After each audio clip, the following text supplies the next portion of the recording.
বাংলাদেশ ক্রিকেটের জন্য আরেক ভয়ঙ্কর দুঃসংবাদ।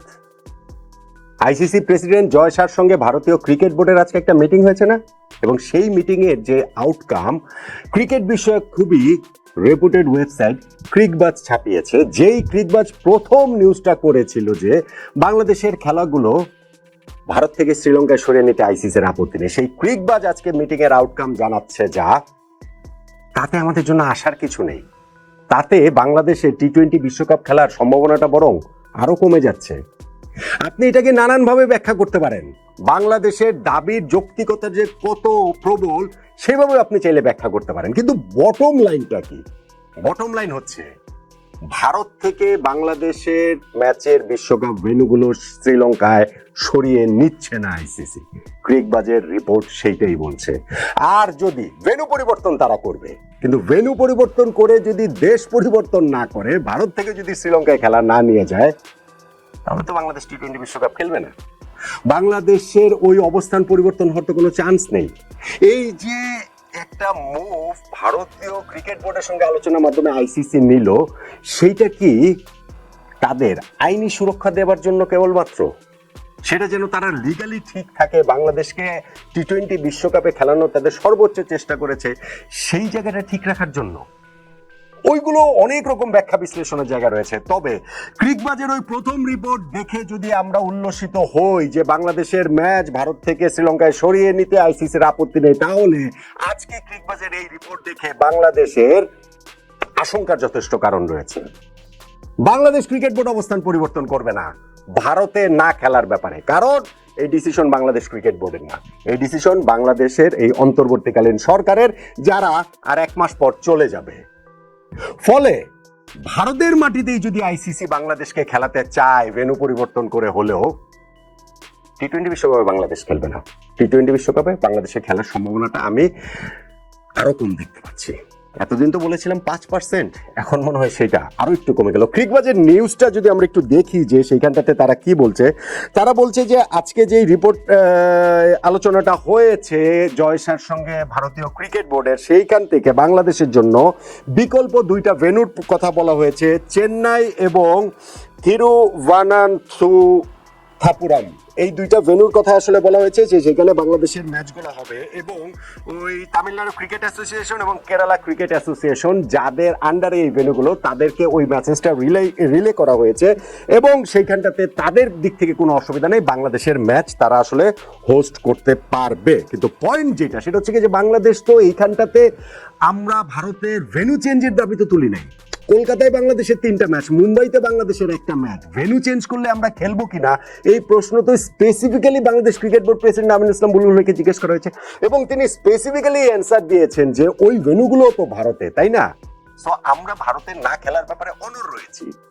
এখন এই যে বাংলাদেশে যে ভেন্যুটা সরিয়ে নিচ্ছে, ক্রিকবাজের রিপোর্টটা কি বলছে আপনি সেই জিনিসটা একটুখানি আমি যদি পড়ে শোনাই। এইখানটাতে তারা বলছে ক্রিকবাজ however understands that alternative venues are being explored by the ICC।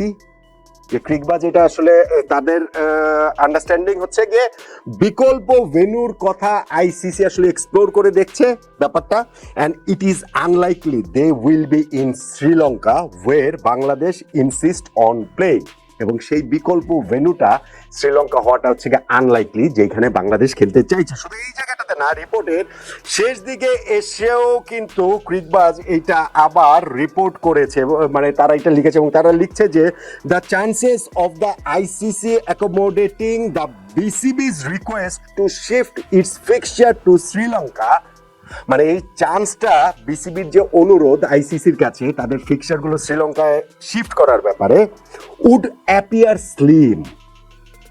এই চান্সটা আসলে স্লিম, অনেক ক্ষীণ দেখাচ্ছে। অ্যাপিয়ার মানে হচ্ছে খুব ক্ষীণ দেখাচ্ছে, given the logistical challenges of relocating matches so close to the February 7 start of the marquee tournament। অর্থাৎ হচ্ছে কি এই টুর্নামেন্টের আগে এত কম সময় লজিস্টিক্যাল দিক চিন্তা করে যে বাংলাদেশ ক্রিকেট বোর্ডের যে রিকোয়েস্টটা শ্রীলঙ্কায় ম্যাচগুলো অ্যালোকেট করার, সেটার আসলে চান্সটা স্লিম দেখাচ্ছে।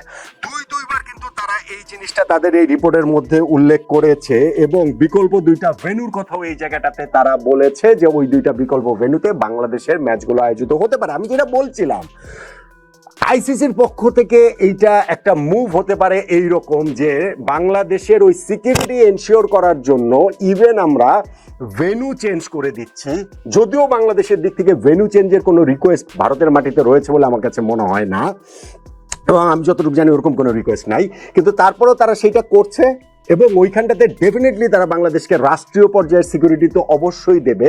ফলে তারা ওই ঘটনাটা যদি আইনি লড়াইয়ের পথে চলে যায় সেই ক্ষেত্রে তারা বলতে পারবে যে না, আমরা তো সেই চেষ্টার জায়গাটা করেছি, ইভেন আমরা ভেন্যুও চেঞ্জ করেছিলাম, ইভেন আমরা তাদেরকে রাষ্ট্রীয় সিকিউরিটিও দিতে চেয়েছিলাম, তারপরেও যদি বাংলাদেশ না খেলে সেই জায়গাটাতে আসলে আমরা কি করতে পারি। বাংলাদেশ এই জায়গাটাতে আমি শুরুতেই বলছিলাম যে মনে হতে পারে যে না, আমাদের দাবির যৌক্তিকতা তো এখানে এস্টাবলিশ হয়েছে, কিছুটা তো এস্টাবলিশ হয়েছেই, যেই জায়গাটাতে যে ভেন্যুটা তাহলে আইসিসি কেন চেঞ্জ করেছে, ভারতের ওই কলকাতা মুম্বাই থেকে ভেন্যুটা আসলে চেঞ্জ করেছে কেন, যেহেতু তারা চেঞ্জ করেছে ফলে বাংলাদেশের সিকিউরিটি নিয়ে প্রবলেম রয়েছে, সেটা এস্টাবলিশ হয়েছে কিছুটা, নো ডাউট। কিন্তু একই সঙ্গে আইসিসির মুভটা কি এর চেয়ে অনেক বেশি ওই দিকে কিনা যে আমরা ভেন্যু চেঞ্জ করে পর্যন্ত বাংলাদেশকে এই টি-20 বিশ্বকাপ খেলাতে চেয়েছি, অথচ তারা আসলে আসেনি। ট্রিকবাজ প্রথম দিন যে রিপোর্টটা করেছিল যে বাংলাদেশের ম্যাচগুলো ভারত থেকে শ্রীলঙ্কা সরিয়ে নেওয়ার ব্যাপারে আইসিসির আপত্তি নেই, ওই রিপোর্টটা দেখে আমরা উল্লসিত হয়েছিলাম। এবং আজকে যখন ক্রিকবাজ জয় শাহ আইসিসি প্রেসিডেন্ট তার সঙ্গে ভারতীয় ক্রিকেট বোর্ডের মিটিং শেষে বিকল্প দুইটা ভেন্যুর নাম সহ বলে দিচ্ছে যে ভারত ভেন্যুটা চেঞ্জ করতে পারে কিন্তু বাংলাদেশের ম্যাচের ফিক্সারগুলোর কান্ট্রিটা চেঞ্জ করবে না, ভারত থেকে সেটা শ্রীলঙ্কায় যাবে না, রিপোর্টের দুই জায়গায় তারা ক্লিয়ারলি সেই জিনিসটা উল্লেখ করেছে। ফলে আমার কাছে মনে হচ্ছে বাংলাদেশের ক্রিকেট বোর্ড কিংবা বাংলাদেশের সরকার তাদের অবস্থানও পরিবর্তন করবে বলে আমার মনে হয় না। ফলে এই যে বিকল্প ভেন্যুতে খেলার প্রস্তাবটাও বাংলাদেশ প্রত্যাখ্যানই করবে। টি-20 বিশ্বকাপে খেলার সম্ভাবনা আমি তো গত কয়েকদিন ধরেই টানা বলে আসছি যে 5%।